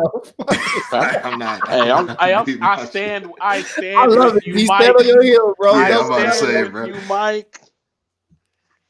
I gotta say, I gotta go with what I'm comfortable with. So, you know what I'm saying? Like, we know she's stronger than Luffy, more than likely. We just don't know. Because, even while Luffy was actually fighting her, quote unquote, it didn't seem like anything perilous. Anybody that says, yeah, you remind me a lot of Ace and how we used to fight, it's basically saying, I'm stronger than you, but you got some potential, nigga. Yeah, so you kind of like a weaker version of that. Yeah, you kind of like a weaker version of this nigga that I like. This shit is cute. I remember when he was struggling like this too. This shit is cute. So So exactly. I'm like that would be a great power boost. Low key, it's kind of hurting Sanji's ranks in the monster trio. That shit's been broken since Jinbei. And I think that's another thing. I need Jinbei to turn up. I need Jinbei some type of way to turn up. You talking about the second strongest Straw Hat? Yeah. Oh, okay. So I'm a 100% disagree with you right now, bro. You think? Wait. Y'all think Jinbei is weaker than Luffy? Well, you know what? I did. I'm gonna have to revise that, but as of now, I'm gonna say yes. But I haven't thought on if I think Jinbei is stronger yet. But I'm gonna say yes right now. I think Luffy would beat Jinbei in a fight. Not in terms of like I don't know like sheer power or whatever, but Jinbei is beyond his prime. I'm gonna say. Mm-hmm. So I think that hurts him in the same way that a beyond his prime Whitebeard is not the same Whitebeard that he was. That is what he's losing points for. That's fair. I'm pleading the fifth. I have no idea. I'm not sure. Disagree with you on Yamato going with Luffy. I'm gonna borrow two theories that Sensei hit me with and combine those because I really like them. One theory that Sensei brought to me was that Yamato doesn't go with Luffy because his entire thing is to be the Odin. But Oden's already done that whole quest, so now he has to fulfill Oden's dream of opening Wano's borders and bringing that peace back to Wano. Am I correct? As I'm citing you here, Sensei? 1000%. Keep going, Okay, King. I'm gonna take that, and then I'm gonna also take what we just talked about earlier on this episode. Sensei talked about, because I hadn't thought about this, Kinemon can die now. And I forever have thought that Kinemon needs to die, but I don't think Kinemon would die because Oda can't kill him off. Because then who does Momo have? But if Yamato stays to open the borders of Wano, that makes a much stronger picture. And Kinemon's story works better as a man out of time, a man who was loyal to Odin, passing away after he fulfills his loyalty to Odin. And now Momo, the person that's stepping into Odin's shoes, can become his own Kozuki and grow into his own man and field his own team, which will also set him apart from the curse of Orochi, because all Orochi did was step into a shadow of what Odin was and have the same teams, the same people, the same infrastructure, but they didn't really belong to him. And so for Momo to take over and be the new Kozuki, the Shogun, everything of Wano, he has to field a brand new team. And I think Yamato is the person that feels that and helps him open up the borders and pushes that. And I'm random senseis. This theory was curated and produced by Sensei McGlove. Continue. Not all of it. It's not like Jimmy didn't already give you the clout. I added my own shit in there, but two of the major pillars of that theory came from Sensei, bro. I told you just wait on it, Sensei. GB. I told you just wait on it, nigga. GB. Sensei trying to steal all the GB clout. I told you just wait on it. I'm like, GB wait, gave Sensei the clout. I need to be getting producer credits. God damn it. We added to a whole. These your credits, bro. I just cut you. I know, but I know, G. You definitely gave me my credit, but I also had to add that tag in there because you wouldn't be you if you didn't. Because I would not be me if I didn't. So curated and be a One Piece by fanboy. But no, but go ahead. No, that was good shit. I'm rolling. I'm walking for me, polishing it up and making it look beautiful. That's how you do it. Yeah. But I definitely understand that theory. The only thing that's just kind of sitting weird with me is because, like, Momo has already kind of experienced the outside world. You know what I'm saying? Because he's been to Zoe, Dressrosa. So, like, he's been there. So he kind of has a taste of the outside world. Yamato still kind of really wants to still do that because, like, she still wants to live that part of Odin's life. And maybe it'll be a thing where she breaks off of that ideal. Because, I mean, like, because Yamato's a tragic character. Mm-hmm. Like, you were getting beat the fuck up by your own father for years since you were 8. You had to cling to a book, you know, like, so you really had to have an escape. And now you're kind of stuck with that identity of somebody else. So it's like, it would be cool to have her just kind of get the chance to leave Wano and to be able to break out of her shell that way. Uh-huh. So that's why I'm kind of like, yeah, I kind of wanted to get on the ship because it increases the firepower of the Straw Hats, and it kind of eliminates that lingering question of if they're going to pick somebody else up. Because, like, I know some people are like, Carrot might join the crew, but like that's dead. Like, Carrot's definitely going to go back with the Minks. I had a question for you, G. Which was? Do you think the Straw Hats need more firepower after 2 of these Yonko go down? I was definitely finna bring that shit up, G. When you said firepower, I was like, Straw Hats don't need no firepower, bro. But I mean, it's like, but when you think about it, you thinking about it right now because they're facing 2 Yonko. I'm thinking about it because of Blackbeard. They don't need more firepower to go against Blackbeard. For Blackbeard. He's got a whole Straw Hat alliances forming behind him. He's got all the relationships he's made. Plus the Straw Hats, they ain't weak. Yeah, them niggas not weak. I ain't saying they're weak, but when you really think about, the main thing for me is because Wano has really been a power check. You know what I'm saying? Because I feel like a lot of, like, nobody was thinking that Luffy could take down Kaido single-handedly, right? But assuming he does at the end of this arc with whatever Wuha shit goes on, Gear 17 awakening. Right, exactly. He awakens and gear fifth Lion Man is some shit. You know what I'm saying? Comes around and he takes down Kaido on his own, which now means he's Yonko level. Do you really think that he needs more people on his team that are at his level or debatably above? Well, I'll say that'll be a measure point. If Luffy can actually pull through and take down Kaido himself, then no. But as for now, what we understand Luffy's capabilities is, because I mean, he's only been working with the new form of haki, of armament haki, and he does look like he has it down. He got it down. Because it was what? Yeah, he definitely has that shit down. Because he took them cuffs off with ease. Easily. Like that nigga literally is no cuffing Yamato easily. So ain't no cuffing season for her. But funny as hell. I don't think he needs the firepower. Jinbei has now pulled up, and we know that Jinbei is alive and well and kicking. We have Jinbei who has stood. Even though we didn't see it, it was off screen. He has stood in the Yonko's path and survived. That is a feat in itself. We have Luffy, who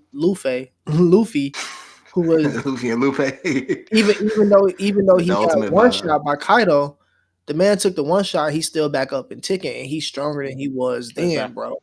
So the question is, post Wano, after all of the hockey blooms and power creeps and all of that shit that happens after this arc, do we really think that they need to add more people to their team to be able to compete with whatever two enemies they may have to fight? But then again, though, it's still a bigger enemy because, like, as we've been shown, you finna say Im-sama? Yeah. Okay. What if he's not really a physical force? Like, what if he's just a psychological force or manipulating force that he pulls all the strings in the background? Everybody don't have to be like super strong. Exactly. Everybody ain't got to be the strongest creature in the world. Are you looking at the Gorosei and thinking that the Gorosei are all ridiculously strong? No, the four. Is it four? Even if you are looking at the Gorosei, I 1000% look at them as people that other people are gonna fight. Yeah, I don't see them, but to me the main thing is because like Blackbeard, it just doesn't seem like Blackbeard's in game. You know what I'm saying? Because it's a bigger stage put in because you got the Void Century, and we know now that Im-sama is the one that's erasing this history. He's the one that picks and chooses what he wants to go. Right. So while I don't believe he might not be this ultra powerhouse, it does seem like it's something else out there that might just be a bit bigger. And then even if we go off of Blackbeard, because I mean, when you look at Blackbeard's crew, all these niggas he broke out of Impel Down, like, because obviously Shiryu is what we can say is Shiryu Zoro, like Blackbeard. Zoro's chopping mountains on accident. He has never been 100%. Since the start of One Piece, Zoro has never been at 100% for any fight he's ever fought in. We are saving 100% Zoro for the end of the story. I don't think the Blackbeard is the end game, but I also don't think that the end game is some individual power force. Exactly. I don't think it's gonna be power. I don't think the end game is a fight that got it right. I don't think the end game is a fight that got to be won by Luffy. I think it's a collective. I think Blackbeard is a fight that got to be won by Luffy. I can see that. You know what I'm saying? Yeah, that part definitely. So that's what I'm saying. Well, Yamato fits in for power-wise just because of how Blackbeard's power has been set up. For the Marine side, I think like for the Marine side, that's going to be a thing where like they're just going to fold. A lot of shit is going to just unravel. Yeah, exactly. That's what I'm saying. Like I can see, I can see the world government sword even. Like I can see a lot of that shit turning on. Did I say the world government? I meant the revolutionaries. I can see the revolutionaries and the sword faction shit. Aokiji pulling up and overthrowing the world government. Like when I say the world government, I mean fighting those 5 elders. Like you know what I'm saying, toppling Akainu. You know what I mean? Like I can see that happening. Where Luffy and them ain't even got to be involved. They don't, and it's gonna be a collective. For your point. If Yamato is meant to be a part of that, I think that has the collective, but he doesn't take the same path as the Straw has to get there. Basically. I'd be cool with that.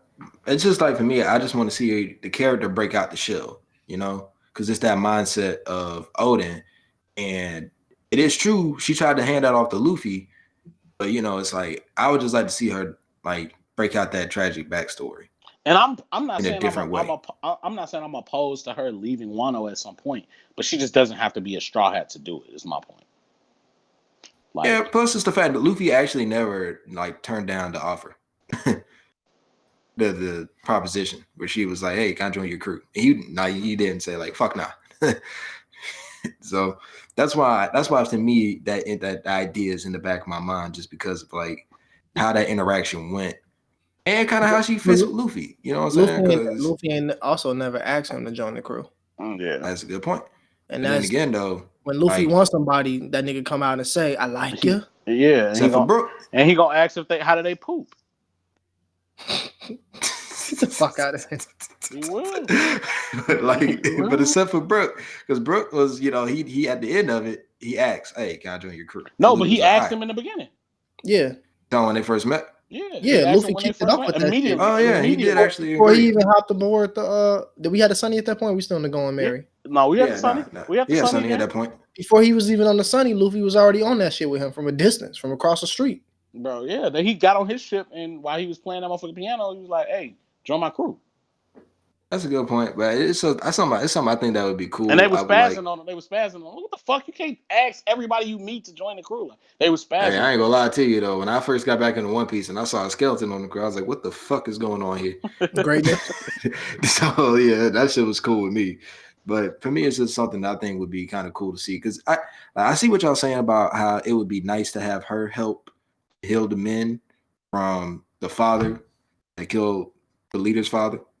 My Momo's father being killed by Kaido. So I think that's a good thing in writing, but it just feels like maybe I just think the character could grow more outside of it. And if something happens to where she does stay and eventually shows back up, I think that'd be cool too. Because if Wano pulls up for Endgame, I think that'd be nice. It just seems like I would like it better on Straw Hats, but that's another thing. But that's fair enough. Just to kind of into the last part of this, how will Wano affect the plot of One Piece moving forward? Because niggas dying. Yeah, well, hell actually don't really depend. Hellas. If two Yonko go down in this arc, the power balance is all fucked up. All destroyed. Because now it literally is going to become the world government party. Like, it's now, okay, two Yonko is out the picture. Shanks borderline, and we got Blackbeard, and now Luffy, who we don't take serious. Well, that part depends who steps in behind those two Yonko, because we already know the world government don't step in because of the fight between those four Yonkos. Not the fuck the warlords. Don't nobody. They don't even matter at this point. It's so assuming Luffy, who's already a Yonko, technically. And I don't know what you want to say, Law and Kid. Either or, I can see Kid before I see Law at this point. Okay, so yeah, I can see Law being a future Yonko, but right now in terms of like progress, I can see Kid before I see Law. Assuming the government already don't take Luffy seriously, I also don't think that they would take Kid that seriously. Okay, facts. So the only reason that's the reason why I'm saying I feel as though they would get, I don't want to say cocky, but they would try to make a power move at that point. So the same way the Yonko making a power move now because of the abolishment of the Shichibukai system and whatever the Marines may have in the tuck that they feel can supplement that. Once that power is gone, like once those two powers of a Yonko alliance are gone, and now we're stuck with Luffy, Kid, Shanks, and Blackbeard. To the Marines' eyes is gonna be our only threats here are Shanks and Blackbeard, because Shanks just pulled up on us to give us some information. So we don't really know whether or not this nigga is an enemy or not. But Blackbeard is clearly an op, so he's the one we got to focus on. All the rest of them niggas don't matter. So whatever plan we had, just in case the Yonko killed each other, let's go with that plan. Because only Yonko we got to worry about is one. I can see that happening. Excuse me. I could see that shit happening too. Because I Same mean, here. the power balance as it is flimsy as fuck, and we know it only exists because of the 4 Yonkos, the 4 points of the square. I think it could exist with 3 Yonkos, well, they wouldn't be Yonkos anymore. It'd be what, Gokos or something. Yeah, not Gokos, but I what's mean, it? if Sankos? Kaido and Big Mom go down, then Luffy takes that spot, and it still be technically still be Yonko. But Well, Sankos. I don't think that Luffy is strong enough to be the 3rd point of a triangle. Yeah, and that's my point. That like they I don't don't think take he's him. this there would yet. put him They on the don't take map, him. though. They don't take him seriously. It'll put him on the map, but he hasn't amassed that power yet to be the 3rd triangle next to Blackbeard and Shanks. So I think that would still be shaky with a Luffy in that spot. But if you take out a Big Mom or a Kaido and it's still like 3 of the original 4, I still think the world government or the Marines don't take position there. Because the shit's shaky. But I will say that with both of them gone, shit finna shake the fuck up. Because now the Marines can move in. Exactly. They can move how they want because they don't have nowhere near as much shit to worry about. Blackbeard becomes even more of a roamer, even more of an independent, because he already like his fruit does a great job of moving in the shadows and doing things that you wouldn't expect from him. And I think those 2 Yonko missing and him having the ability to move even more like untouched and unscathed, like he not worried about territory or none of that shit. Because even if the Marines move in, it's gonna be a minute before they can stabilize those territories. Like that shit ain't gonna be sweet. It's not gonna be no overnight shit where like, oh, Big Mom and Kaido went down. All right, advancing the troops, and now they in this bitch. No, Yeah, nah. like we're gonna have time to do shit, to get shit done. And if we thinking about it, we talking about the amount of shit that exists within Big Mom's territory and Kaido's territory. They got multiple road poneglyphs. They got huge information networks. What else is underneath them right now? Kaido and Big Mom, you said? Yeah. Yeah, definitely the information. They got the poneglyphs. They got Some the keys to armies. this shit. They have big Plus ass the armies. information that Kaido has. I'm sure someone else in Kaido's crew. I'm sure more of that information exists from like the days of Roger and Whitebeard going toe to toe, the Rocks Pirates and shit like that. That information also exists within Kaido's crew. So once Kaido and goes, Big Mom and Big Mom and Big Mom.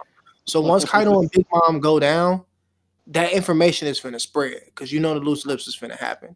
And once that gets out, that's gonna be even more turmoil. So it's definitely gonna shake up the world if they go down.